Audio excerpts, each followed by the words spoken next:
भगवान बुद्ध की वाणी धम्मपद की गाथा और कथा वर्ग नंबर 3 गाथा नंबर 9 शरीर क्षणभंगुर। आइए सुनते हैं धम्मपद की यह कथा और उसके बारे में ग्रुप डिस्कशन। ठीक है। वर्ग 3 गाथा 9 261 शरीर क्षणभंगुर। उत्तेजक तिरस स्थवीर की कथा। स्थान सावित्र। एक समय हे तिरस भगवान से प्रतिज्ञा लेकर ध्यान विपश्यना विहार करने लगा। अपने इस अभ्यास क्रम में जीवन काल में एक बार उन्हें भयंकर बीमारी लग गई। उनके शरीर पर छोटे छोटे दाने उभर आए। वे बड़े होने लगे, फफोले बनने लगे और उनमें मवाद भर गया। वे फूटने लगे, मवाद झड़ने लगा, दुर्गंध आने लगी। उनका चीवर उससे अछूता कैसे रह सकता था। वह भी मलिन रहने लगा, उसमें दुर्गंध आने लगी। वे शरीर से चिपक जाता और उसमें मवाद और खून की दुर्गंध और पूरा शरीर दुर्गंध में।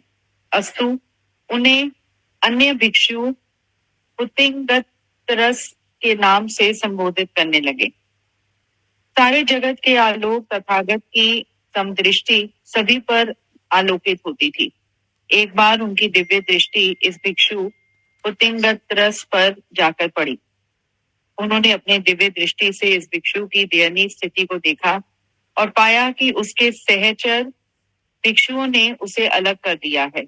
उसके शरीर में से निकलती दुर्गंध के कारण और इस बीमारी ने उसका हाल बेहाल कर रखा है। उन्होंने यह भी जाना कि पुतंगतरस का चित्त अहत्व के मार्ग में अड़ून है। वह अहत्व की प्राप्ति कर चुका है। अस्तु तथागत ने थोड़ा पानी गर्म किया और उसको लेकर पुतंगतरस जहां सो रहा था वहां पहुंचे और उसको स्पर्श किया। अन्य भिक्षुओं ने जब तथागत को वहां देखा तो वे भी वहां पहुंचे। तथागत ने उन्हें अग्नि के पास ले जाने का निर्देश दिया। भिक्षुओं ने उसका पालना की। उसे नहलाया गया, उसके शरीर को धोया गया, उसके चीवर को प्रक्षालित किया गया, साफ किया गया। स्नान के बाद उद्गत्रस स्वच्छ हो गया था, निर्मल हो गया था। उसमें निर्मल शरीर में निर्मल चित्त की उत्पत्ति हुई। उसका चित्त एकाग्र हो गया। जब उसको तथागत स्नान करा रहे थे उसका शरीर पृथ्वी पर पड़ा था। तथागत ने कहा, भिक्षुओं, कितनी ही बार यह शरीर इसी तरह पृथ्वी पर पड़ा रहा है। जैसे लकड़ी पृथ्वी पर निरर्थक पड़ी रहती है, वैसे ही यह शरीर पृथ्वी का भार बढ़ाता रहता है। ये बड़े दुख की बात है कि निरर्थक लकड़ी के समान फेंका हुआ विज्ञान शून्य शरीर पृथ्वी पर शीघ्र ही सो जाएगा। अरे ये तुच्छ शरीर शीघ्र ही चेतना रहित हो निरर्थक काष्ठ की भांति पृथ्वी पर पड़ा रहेगा। 9 द्वारों से सुसज्जित ये शरीर एक ना एक दिन शून्यवत होना ही है। मृत्यु एक सत्य है। जीवन में प्रतिक्षण परिवर्तन होता रहता है। हमारे शरीर में यह घटित होता रहता है और जब परिवर्तन रुक जाता है मृत्यु आ जाती है। यह देह भी प्रकृति के महानियम के तहत एक भौतिक वस्तु बनकर रह जाती है। वे कह रहे थे, जब मृत्यु आती है तो शरीर की ऊष्मा खत्म होने लगती है, सांस लेने में तकलीफ होती है और हमारी चमड़ी बेजान हो जाती है। मृत्यु को एक ना एक दिन अवश्य आना होता है और उस समय हम बहुत विलंब कर चुके होते हैं। अपने आप का प्रतिभिज्ञान करने में, अपने को पहचानने में, जानने में, सही करने में, सम्यक बनने में मृत्यु के बाद हमारा शरीर एक मिट्टी का ढेर, लाश रह जाता है। घर वाले, मित्र, दोस्त, सगे संबंधी सभी खेद करते हैं, विलाप करते हैं और जो उस लाश के आसपास होते हैं वे और सभी चाहते हैं कि जल्दी से जल्दी लाश की अंतिम क्रिया कर दी जाए। वे लाश के पास खड़े रहते हुए भी भयभीत होते हैं। हम लोग ये नहीं जानते कि हम भी तो चलती फिरती लाशें ही हैं, पर कितना भर है कि हम सांस ले रहे हैं। इसलिए मृत्यु का एहसास हमको हर पल हर समय अपने ध्यान में रखना चाहिए। और अपने जीवन को सफल बनाने के लिए सन्मार्ग का अनुसरण करना ही चाहिए। बुद्ध, धम्म और संघ से बढ़कर उत्तम शरण और कहीं नहीं है। मृत्यु हमें एहसास कराती है कि हमारा अपना कुछ नहीं है, कुछ भी तो हमारे साथ नहीं चलता है। विज्ञान का जो प्रभाव प्रज्वलित रहता है वह अन्य सोपान का अनुगमन कर लेता है। हमारे कर्म बीज हमारे पुण्य और पाप का कारण बनते हैं। अस्तु हम धम्म का श्रवण करें, धम्म का अभ्यास करें, धम्म का प्रविचय करें और जिंदा लाश से बढ़कर सार्थक बने। इस शरीर को धर्म का साधन बनाएं। अगर हम इसमें असफल रहते हैं तो निरर्थक काष्ठ के टुकड़े के समान ही हैं। तथागत ने धम्म प्रविचय के बाद यह गाथा कही, अचिरम वत्यम कायो पश्चिम अधिसे सस्ती शुद्धो अपेत विज्ञानो निरर्थम व कलिगरम। अर्थ, अहो ये तुच्छ शरीर शीघ्र ही चेतना रहित हो निरर्थक काष्ठ की भांति पृथ्वी पर पड़ा रहेगा। शब्दार्थ में पत्य मतलब दुख, पश्चिम पृथ्वी पर, अधि से सती सो जाएगी मतलब हुआ, अपेत विज्ञानो विज्ञान शून्य, निरर्थम कलिगर कलिंगर काट खंड या जली हुई लकड़ी। हाँ जी, इसका कोई एक्सप्लेन करना चाहेगा इसको पहले?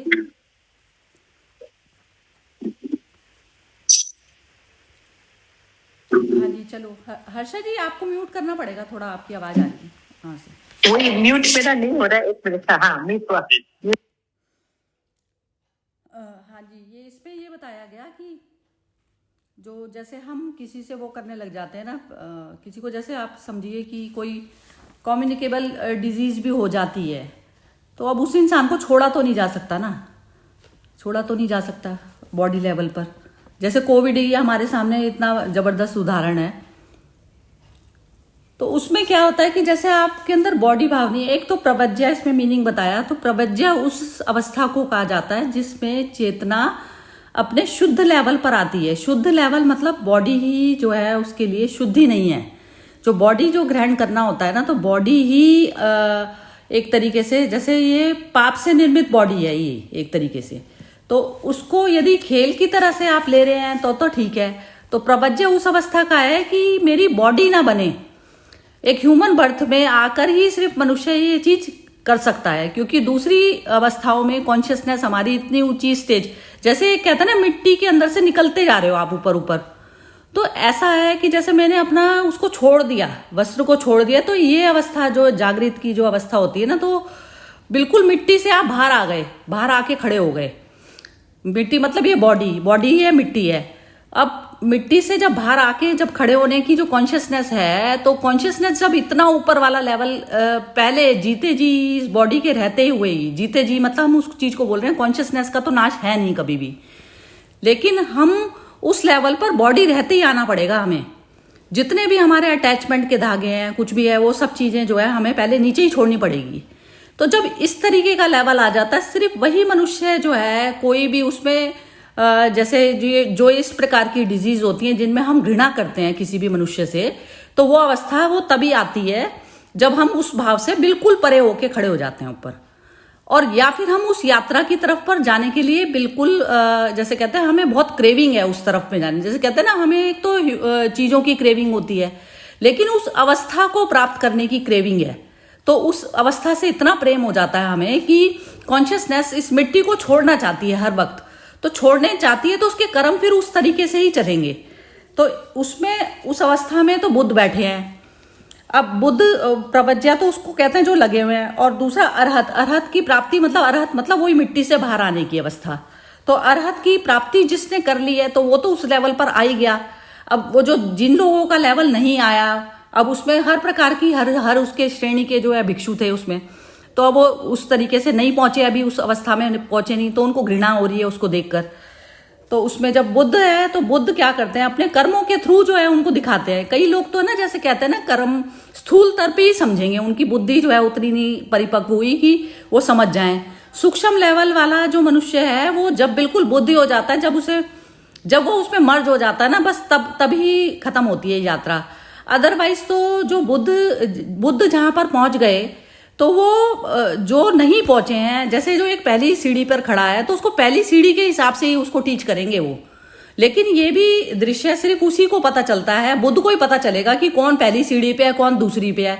अभी उसका जब तक आकाश वाला लेवल नहीं आया, और लास्ट सीढ़ी को भी छोड़ना पड़ेगा हमें, लास्ट सीढ़ी को भी, क्योंकि सीढ़ी जब तक है तो हमारा जो है वो आकाश से मिलन नहीं है। तो सीढ़ी पे चढ़ना उतरना हमारा चलता रहता है, हम कभी दूसरी पे चले नीचे चले, ऐसे हमारा चलता रहता है। लेकिन जब आकाश वाला लेवल हो जाता है तब फिर जो है बराबर हो जाते हैं बुद्ध, तो वो भगवान का लेवल हो गया, परमात्मा जिसको कहते हैं ना, वो परमात्मा अवस्था सिर्फ ह्यूमन बर्थ में पॉसिबल है। तो ये चीज जो है इसमें, ये पूरा जो स्टोरी है, स्टोरी में यही चीज बताई गई है कि ये जो बॉडी है, बॉडी कह रहे हैं मिट्टी, वो उसके लकड़ी के टुकड़े के भांति जो है शरीर उसका वैसे ही रह जाएगा। रहना तो सबका ही है, ऐसा रहना सबका ही है, लेकिन जिसने अपने कॉन्शियसनेस के लेवल को इतना ऊपर आकाश के लेवल पर बढ़ा लिया, अब उसके जो है वो सारे मतलब जो मिट्टी के साथ, अब उसको कहता है मिट्टी से प्रेम तो है, जैसे भगवान कृष्ण बोल रहे थे अर्जुन को, तो एक आकाश की धरती से बात हो रही है। तो पहले सांख्य योग उसको कहाँ उसकी बुद्धि लेगी चीज को, तो सांख्य योग उन्होंने जो समझाया तो वो पहले का जो है उसको समझ ही नहीं आया, तो इस कारण जो है गीता के 18 चैप्टर हुए। तो यही चीज जो है इसमें पूरे में बताई है कि बॉडी को आप एज अ बोट की तरह से इस्तेमाल कर लो, बस इतना ही यूज है इसका। तो उसमें जब तक मनुष्य समावस्था में आया नहीं है तो वो बार बार रीबर्थ की पोजीशन में आता ही रहेगा। तो वो रीबर्थ की पोजीशन जब तक हमारी सतत चलती चली जाती है, उसमें आपका कंट्रोल नहीं है। जो आपके एक्शन हो जाते हैं ना, जो भी सोते हुए में एक्शन हुए हैं, लेकिन इसमें ये होता है कि जैसे जागृत मनुष्य, जागृति आपको मृत्यु से एक क्षण पहले भी आ गई, मृत्यु मतलब जो शरीर की मृत्यु होती है उससे पहले भी आ गई, तो भी आपका जो पुराना जो सारा बैगेज है ना, जैसे मैं जग गई, मैं सोई हुई थी, सोए हुए मेरे कर्म हुए, लेकिन लास्ट के क्षण में मैं जग गई। तो जगने और सोए में ऐसा है कि जो सोते हुए जो कर्म करें वो सारा खत्म हो जाता है। वो कहते हैं जैसे एक माचिस की तीली जो है वो पूरे उसको जंगल को आग लगा देती है, ऐसे हमारे कर्म खत्म हो जाते हैं। तो इसमें ये बैगेज चलता नहीं है, तो बस जागने और सोने का है। तो वही था ना जो कल के श्लोक में आया था कि जो अज्ञानी है वो रात्रि के उसमें सोता है, तो उसके लिए तो वैसे परमानेंट ही रात्रि ही होती है। लेकिन रात्रि जो जगत है उसको रात्रि के स्वप्न की भांति जो मनुष्य जी के चला जाता है तो वो जागा हुआ मनुष्य हो जाता है। तो ये इस स्टोरी में पूरा जो है ये बताया गया है कि इसको जो है आप भवसागर पार करने के लिए यूज कर ले।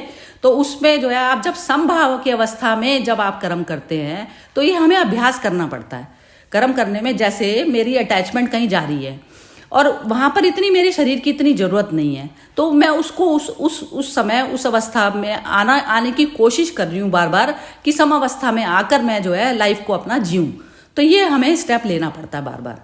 तो जब हम ये स्टेप की हम प्रैक्टिस डाल लेते हैं और फिर उसमें ना हम एंजॉय करने लग जाते हैं। जो जैसे कल उन्होंने सिंह साहब ने जो भेजा था तो वो यही था कि उसमें जब हम किसी के लिए कुछ भी करते हैं ना, तो अब किसी का जो दुख आया तो दुख से मैं पहले प्रभावित हुई, अब उस मेरे मन में फिर भाव बना।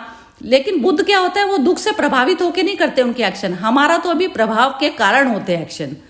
कारण जब तक मौजूद है तो आपको बैलेंस करना ही पड़ेगा, और जब कारण खत्म हो जाता है तो कारण से ऊपर वाली अवस्था में आ गए आपकी जो जो जो जो आपकी अपनी बॉडी से निकली है ना चीज। जैसे आपने किसी का दुख देखा तो आप एक्शन कर रहे हैं, वो नहीं होता। बुद्ध की अवस्था ये होती है कि वो शरीर भाव में नहीं होते, तो इसलिए उनको दुख भी नहीं सताता है। तो तब वो जो एक्शन जो निकलता है तो वो कहते हैं कारण रहित एक्शन होता है, तो उसमें कोई बॉन्डेज नहीं होता। तो वो अवस्था सम अवस्था होती है। तो उसमें लेकिन अभी है नहीं, तो वो सम अवस्था हमको अचीव सिर्फ ह्यूमन बर्थ में हम कर सकते हैं। तो ये अभ्यास हमें करना पड़ता है। तो यही चीज इसमें बता रहे हैं कि इसको जो है आप यूज मात्र कर ले। ये तो मिट्टी का वो उसका लकड़ी का वो है पीस, तो ये यहीं पड़ा रह जाएगा। तो उससे पहले बस हमें समावस्था में जाना ही पड़ेगा। यही चीज पूरी स्टोरी का जो है यही जो है सार है इसका। हाँ जी, स्टार्ट करते हैं ये यहाँ से। हाँ दीपा आप बोलो, यदि आपको अवेलेबिलिटी है आप बोल सकती हो तो बोल दो, क्या समझ आया।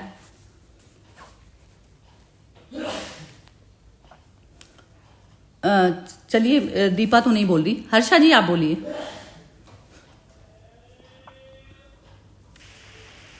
हाँ, मुझे तो यही समझ में आया। एक मेरे इंसिडेंट बचपन की याद आ गई। हम लोग के कोल माइंस थे धनबाद में, झारखंड, जो अभी है ना Jharkhand, we had coal mines over there. तो एक छोटा लड़का आया था काम करने का लिए, वेरी स्वीट। तो बहादुर उसका नाम था। तो मैं बात कर रही हूँ 1968 की बात करिए, 66 की बात करिए, 1966 की। तो this boy, small boy was working with us and उसको पॉक्स हो गया, स्मॉल पॉक्स। एंड जो सब नेबर्स जो है कोलियारी वाले लोग थे, बलकट्टा लोग थे, बोले हम आपके घर में नहीं आएंगे, आगे इसको, ये तो बहुत खराब रोग है। मेरे father was very spiritual minded, we had a bungalow type, तो बोला आप चिंता मत करो, मैं इसको अलग सुला दूंगा उधर में और उसका सेवा हम लोग करेंगे। मेरी मम्मी जैसे अभी बुद्धा वो करती है ना, वो उसकी बहुत सेवा की और उसको खड़ा कर दिया। और मार्क्स रह गए थे तो कच्चा दूध और ये सब तो मैंने खुद देखा है, बहुत सेवा। हम लोग को बोलते थे आप दूर रहो, हम एक जन करेंगे, then she to take care that infection नहीं बढ़े। और वो जमाने में smallpox was very very खतरनाक, बट उन्होंने पीछे नहीं हटा। और मेरे फादर की भी बहुत साथ थी। नहीं तो सब बोले कि इसको अभी निकाल दो, हॉस्पिटल में डाल दो, गवर्नमेंट क्या करेगी। फादर ने बोला नहीं, उसको ये हमारा साथ इतना बचपन से आया है, माया भी था, बेटा जैसा था, बोला उसको हम अभी नहीं छोड़ेंगे। तो उन्होंने उसका बहुत सेवा की, वो ठीक हो गया। तो ये जो मुझे इंसिडेंट अभी यही याद आया जब बुद्धा का ये स्टोरी आया कि सामने कभी भी कुछ भी ऐसा अछूत बीमारी भी कभी कोई आ जाती है ना, तो हम लोग घबरा जाते हैं कि भाई क्या है। पर सच्चे भगवान का सच्चे दिल पे साहेब राजी।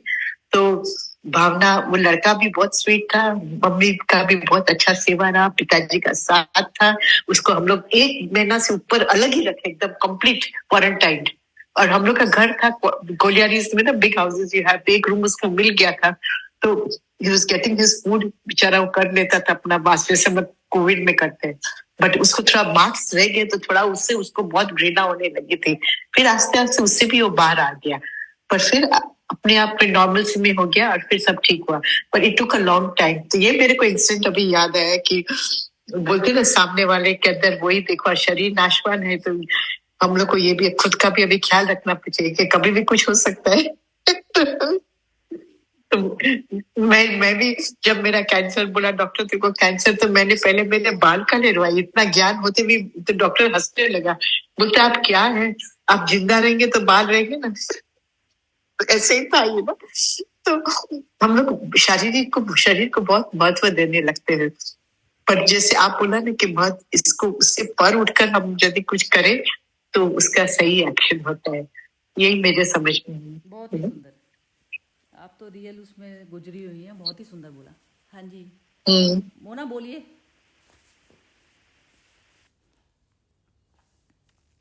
हाँ जी, ये जो शारीरिक का वो है ना, ये मुझे तो बहुत मुश्किल लगता है।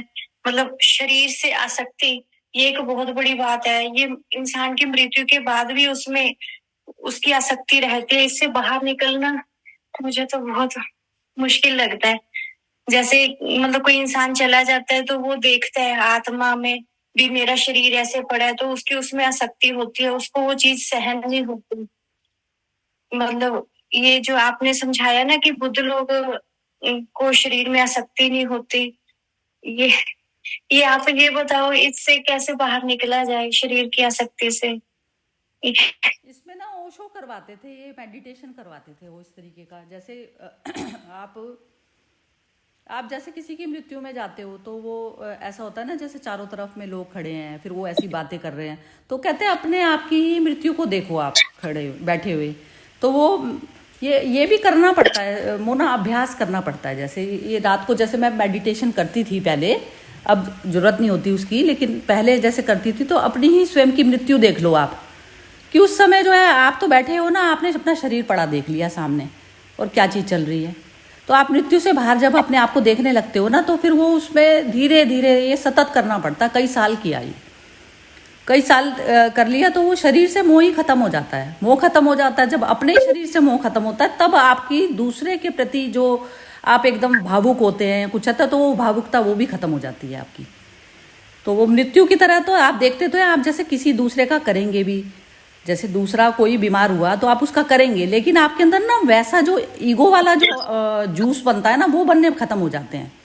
आप एक शरीर है, जैसे एक मशीन खराब हुई है तो उसमें जो आप रिपेयर या कोई चीज़ करते हैं, तो ऐसे ही आप दूसरे की करते हैं। लेकिन जब अहंकार भाव आपके अंदर है, तो अहंकार भाव ही आपको जो है मैं के अंदर मैं वाला जूस बनाता है। मैं वाला जो होता है ना, अहंकार वाला जो वो बनता है ना, कि जैसे एक मैं यदि किसी का कर देती हूँ तो मैं कहूँगी मैंने किया, तो करने वाली जो फीलिंग है ना, कोई भी कर्म को करने वाली फीलिंग तब खत्म होती है जब हम अपनी स्वयं की मृत्यु को एक्सेप्ट करते हैं। नहीं तो करने वाली फीलिंग रहती है। आप किसी को पानी का ग्लास भी पिलाते हैं तो भी आपके अंदर करने वाली फीलिंग आ जाती है। जैसे आपका सपोज कीजिए कोई रागीर है या कोरियर, कोई कोरियर वाला ही आ गया, तो उसको यदि कोई चीज़ ज़रूरत है तो हम समझेंगे जैसे हमने बड़ा उपकार सा कर दिया उसके ऊपर। वो उपकार नहीं हो तो वो सहज रूप में कर्म होने लग जाते हैं अपने से।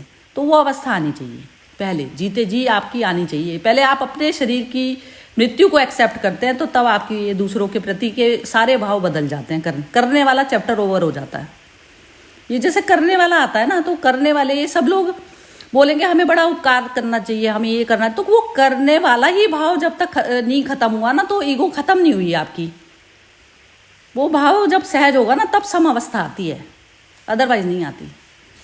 मेरे ख्याल से फील तो सब करते हैं, लेकिन उसको वो जो करने वाला जो वो है ना, वो लेकिन रहता ही है। मैंने देखा है सबके उस पर ना, जैसे होता है मैंने किया ऐसा कर दिया, मैंने तो उसकी ये सेवा कर दी, मैंने वो कर दी। तो ये करने वाला ही भाव ओवर होना चाहिए।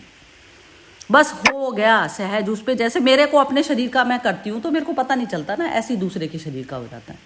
तो ये भाव, ये तो मेडिटेशन करना चाहिए। बिल्कुल खाली अपने साथ एकांत में बैठो और अपनी ही मृत्यु को देखो कि शरीर पड़ा है और मैं फिर भी हूँ। जैसे सोए हुए में भी कहते थे कि सोते हो आप, तो सोते हुए में भी आती है ये वाली चीज़। सोते हुए में मेडिटेशन में मतलब कहते हैं कि जैसे आप नींद में जा रहे हैं तो फिर वो शरीर पड़ा है, फिर एक समय में जैसे आपकी जो चैतन्य लेवल जो शरीर भाव है वो भी खत्म हो जाता है ना, बिल्कुल मौन अवस्था में चले गए आप। तो सुषुप्ति की जो अवस्था को जो मनुष्य है जागृत अवस्था की तरह से देख लेता है, सुषुप्ति में जाते हुए अपनी बॉडी को ऐसे करके देख लेता है, फिर वो सुषुप्ति में शून्य भाव होता है ना, वो अवस्था में जाना पड़ता है कर्म करते हुए। ये रियलाइजेशन करना बहुत जरूरी है, अदरवाइज ये प्रैक्टिस करनी पड़ेगी बार बार। बिल्कुल। हाँ जी, ये नीलम जी बोलेंगी। नीलम जी बोलिए। अभी सुनने का अच्छा लग रहा है, आप आगे और किसी को बोलो। अच्छा चलो ठीक है, बिम्मी रह गई अब तो। हाँ जी बोलिए बिम्मी जी। हाँ, मुझे आपने ये मेडिटेशन की कही ना, मतलब मैंने भी कभी, मेरे से तो मेडिटेशन होती नहीं है, पता नहीं, बैठा ही नहीं जाता बिल्कुल भी। तो पर ये जो आपने तो मतलब वही कि ना, जो आपने मेडिटेशन की कही, पर आप जो अपना एक्सपीरियंस शेयर कर रहे हो ना, मतलब वो बड़ा वो लग रहा है कि हाँ, मतलब उसको कोशिश करूंगी कि वो वैसे, तो पता नहीं वो कोशिश वो करने भर की वही वो सहज तरीके से आए। और ये जो वही कि किसी की भी जैसे जब हम वही मदद करते हैं, यदि वो सहज रूप से हो तो वो ठीक है, पर वो जो लोग जताने लग जाते हैं कि मैंने किया, तो वही अपना अहंकार आगे एंड देन फिर आप वही एक्सपेक्ट कर रहे होते हो दूसरे से कि मैंने उसको उसके लिए किया तो वो मेरे लिए करे। तो यदि हम जीवन को उस वजह से ले कि उस समय जो मेरे से जो बन पड़ा, मैंने वो कर दिया और वो आगे मतलब उससे निकल जाओ। उसने मेरे साथ गलत किया, उसने मेरे साथ अच्छा किया, उसने क्या फर्क पड़ता है, मेरे अपना है, मेरा अपना जो भी स्वभाव है, ये जो भी है, मतलब मेरी अपनी प्रकृति है, और उसके अंदर मैंने वो उस समय जो भी उस सिचुएशन की डिमांड थी मैंने कर दिया। और इस कथा में भी वो जैसे वही किसी को भयंकर बीमारी है, वो कोविड के टाइम भी ऐसे बहुत हुआ, तो पर कई लोग ने किया भी, एक दूसरे की मदद की, ठीक है, प्रिकॉशंस ली और वो किया, मास्क पहना। तो वो मुझे लगता है वो भी ना बहुत इंडिविजुअल बहुत है, सबकी अपनी अपनी है। मैंने तो अपने घर में ही देखा कि वो मतलब सबका अपना अपना वो था। कई लोग की बिल्कुल नहीं वो बिल्कुल जैसे, और ये भी कि जब तक अपनों के साथ है तो फिर then you are feeling responsive, और जब किसी और के साथ है तो नहीं नहीं ये हो जाएगा वो हो जाएगा। तो वहीं पर जब हम मेरा अपना पराया ये सब में उसमें घुस जाते हैं तो कोशिश मतलब वही है कि अपनी तरफ से, और उस समय भी मुझे लगता है कि वो कहते हैं किसी के लिए भी जिसकी वही है कि अपनी अपनी वही प्रकृति है, यदि मुझे मैं उस चीज से नहीं वो बिलीव करती उसमें कि ठीक है यदि कोई किसी को मेरी जरूरत है तो मैं आगे बढ़ के उसकी मदद करूंगी बिना उसके डर के, और यदि किसी का वो डर है उसमें कि जी ऐसा करने पर मुझे बीमारी हो जाएगी तो वो अपने उस डर के साथ जिए, पर मैं यदि निडर हूँ और निर्भय हूँ तो मुझे तो वो करने दो। पर वहां पर भी शायद हम बहुत सांसारिक बंधनों में बनकर फिर रोक लेते हैं अपने आप को। तो ये तो वही है ना कि एक वो जाल बुनता जाता है, कब तुम अपने आप को वही वो हर किस सिचुएशन में अपने डर से ही आपने जीतना है और अपनी प्रकृति के अनुसार अपना कर्म करना है। और बस ये पता है यही है, ये जैसे पूरी कहानी तो यही है। बिम्बी जी जैसे एक चिड़िया उसमें जाल में फंसी हुई है ना, जैसे तो ऐसा महसूस करता है बुद्ध पुरुष, ऐसा महसूस करता है शरीर से, शरीर के साथ, शरीर में है ना जब तक वो, उसको ऐसा महसूस होता है जैसे चिड़िया एक जाल में फंसी है, वो स्ट्रगल कर रही है पूरी तरह से उससे बाहर निकलने की। तो उससे जो बाहर निकलने की जो वो अपने स्वयं के लिए अवस्था के लिए कर रही है ना, तो वो अवस्था मतलब ये हो गया कि जाल, मतलब ये टोटल ये जो प्रकृति का जाल फैलाया है चारों तरफ। तो जैसे हम ड्राइंग रूम को की अपनी सफाई करते हैं ना, तो सारी चीज़ों को सुव्यवस्थित करते हैं कि कोई चीज़ नीचे गिरी हुई है, कोई फ्लावर वास को हम ढंग से उसको अपनी जगह पर लाते हैं। तो ऐसे सारी सृष्टि का चीज़ हो जाती है, सारी टोटल सृष्टि ऐसी हो जाती है कि उसमें आप किसी मनुष्य को चोट लगी है तो वो इस भांति नहीं करता, वो कह रहा है कि इसकी जैसे लेग टूट गई है, तो जैसे किसी टेबल की लेग टूट गई है तो उसको आप फिक्स करा के रखेंगे ना ड्राइंग रूम में, वैसे नहीं रखेंगे, ऐसे हो जाता है उसके लिए, सारी पृथ्वी ऐसी हो जाती है उसके लिए। जैसे कोई फिश है वो तड़प रही है बाहर से आके पानी, वो पानी में डाल देगा। तो बुद्ध पुरुष का ये एक्शन चलते फिरते होता है, ये चलते फिरते वाला एक्शन होता है। तो चलते फिरते जब एक सारी वसुधैव कुटुंबकम जो हो गया, मतलब पूरी वसुधा, मतलब जो पृथ्वी है पूरी वसुधा उसकी कुटुंब हो गई, तो वो किसी भी जीव को देखेगा ऐसे करते हुए। और जीव का वाला भाव भी नहीं रह जाता ना, जैसे जो शरीर में जो भाव है ना वो टेबल कुर्सी की तरह से ही है, भाव उसके अंदर ऐसे है कि टेबल कुर्सी जो जहां पर जो चीज होनी चाहिए वो सुव्यवस्थित ढंग से उसकी लगा दी उसकी, बस मेरा सारा मैं उसको ऐसे करके फिक्स कर दिया। ऐसे ऐसे लेवल पर चलता है कर्म, शरीर का कर्म ऐसे चलता है उसका। ये हाँ, पर वही मतलब ये है कि हाँ वो बुद्ध पुरुष की स्थिति में पहुंचने पर के लिए मतलब वही अपने जो हमने सांसारिक बंधन या जो डर उसी से बाहर निकलना है। क्योंकि मैं मतलब यदि अपनी बात करूं तो बहुत बारी हुआ कि कुछ मन से बहुत हुआ क्योंकि वो एकदम हुआ है, पर XYZ रीजंस के कारण फिर बस वही रह गए और फिर वो कौनती रही कि कर सकते थे और नहीं किया, और वो पर फिर वही मतलब वही उसमें जाल में फंसे रह गए। तो और फिर वही अपने आप को ही वो बहला दिया कि चलो ठीक है शायद ऐसा ही होना था। तो नहीं पर हाँ ये वो अपना ही डर है जो जैसे ये जो जहां पर हम कर नहीं पाए, जैसे अभी एक हम सपने में बैठे थे और सपने में हम देख रहे हैं कि हमने ना करा नहीं कुछ कर नहीं पाए, कुछ वैसा नहीं कर पाए, तो इस अवस्था से भी पार जाना पड़ेगा। वो कर्ता वाली अवस्था होती है कि जैसे सारी सृष्टि का ठेका हमने लिया हुआ है ना, तो उसमें ना जीवों के कर्म आड़े आते हैं इसमें। जैसे मेरा यदि मेरा नहीं मैं वो नहीं सोचूंगी वहां पर कि मैंने ठेका, वो ठेका का नहीं मतलब यदि वो है, पर ये है कि उस समय ग्लानि इसलिए होती है कि मेरे मन की आवाज, जो अंदर की आवाज ने, आत्मा की आवाज ने कहा कि कर, पर मैं रुक गई सांसारिक उसके कारण। तो वहां पर वो मेरे ठेके का नहीं, वो है कि चलो वो कोई और कर देता या शायद ऐसे ही हो, फिर तो आप अपने आप के मन को ही बहला रहे होते हो कि शायद ऐसे ही होना था या वो है जो भी है। तो अब वही जैसे आप सड़क से निकल रहे हो, कोई एक्सीडेंट हो गया है, कितनी बारी हम कहाँ रुक रहे होते हैं, निकल जाते हैं। वो कि जी वो पुलिस केस बन जाएगा, ये है वो है। अब मतलब मैं यदि अपनी बात करूं तो बहुत बारी हुआ, मतलब जैसे देखा भी कि रुक जाऊं वहां पर, और कभी अच्छा चलो रुके भी हम, पर वो अपने साथ में जो पार्टनर है तो उसकी हमेशा वो क्या कहते हो कि उसकी वो हाँ चाह रहे हो साथ में, और उसकी हाँ नहीं है तो तुम आगे निकल गए, उसकी हाँ है तो तुम रुक गए।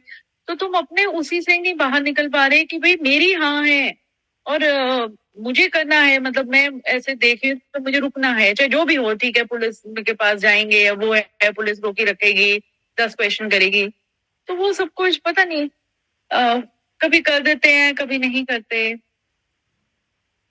तो वो अपने ही डर से नहीं जीत पा रहे, मतलब। हाँ, वो अपना ही डर है, बिल्कुल यही तो चीज़ से बाहर आना है ना, बिल्कुल यही है, ठीक बोल रही हो आप, बिल्कुल। हाँ जी, और किसी की कमेंट है, कोई कुछ बोलना चाहता है? हाँ जी,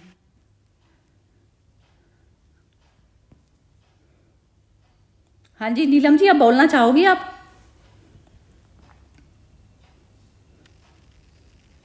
ये जो विमी जी ने बोला ना कि हम सोचते हैं और अपने जो साथी उस टाइम बैठे हैं उनके हिसाब से चलते हैं, तो इन सब के लिए उठने के लिए बहुत ही दृढ़ बुद्धि चाहिए होती है, और संकल्प अपना बहुत दृढ़ होना चाहिए, और तभी आप उन छोटी छोटी जो हमें अंदर से रुकावटें आ रही है ना उनसे निकल पाते हैं। जब दृढ़ निश्चय हो जाए तो वो काम हो जाता है, करना ही होता है। जैसे सारी लाइफ मैंने तो करा ही है, कुछ ना कुछ, कभी ना कुछ, हर तरह के पेशेंट, हर तरह की बीमारी, सब करा, पर वो मेरी एक परिवार की तरफ से मेरे साथ वो सब जुड़े हुए थे, तभी मैं करता। अब वो दूसरा क्यों मना करता है उसको समझाने के लिए, तो वो शांति से समझाना पड़ेगा, दूसरा क्यों नहीं आपका साथ दे रहा, या उनको देर हो रही है, उनको आप छोड़ने जा रहे हैं, उनको कहीं उतरना है, कई बातें होती हैं, पर जब आपका दृढ़ निश्चय हो तो फिर सब काम हो जाते हैं। ये मेरे दिमाग में आया। ये बिल्कुल ठीक बोल रही है बिम्मी जी। ये जो आपने अभी मॉर्निंग में भेजी थी ना पोस्ट, तो वो उसमें यही था कि जैसे वो प्रबल प्रेम के पाले प्रभु ने प्रभु को नियम बदलते देखा, तो प्रभु अवस्था में आकर ना वो नियम भी बदला जाता है। जैसे संकल्प शक्ति, ये जो है ना, बिल्कुल ठीक बोला इन्होंने, संकल्प शक्ति आपको जो है, क्योंकि इसमें कोई संगी साथी नहीं है, आत्मा का कोई संगी साथी नहीं, तो साथी मानकर और हम प्रेशर्स में जीते हैं ना, वही मेरे साथ भी ऐसे ही रहा पूरी लाइफ। लेकिन अब तो वो जैसे बिल्कुल ये बहुत परफेक्ट बात बोली है इन्होंने।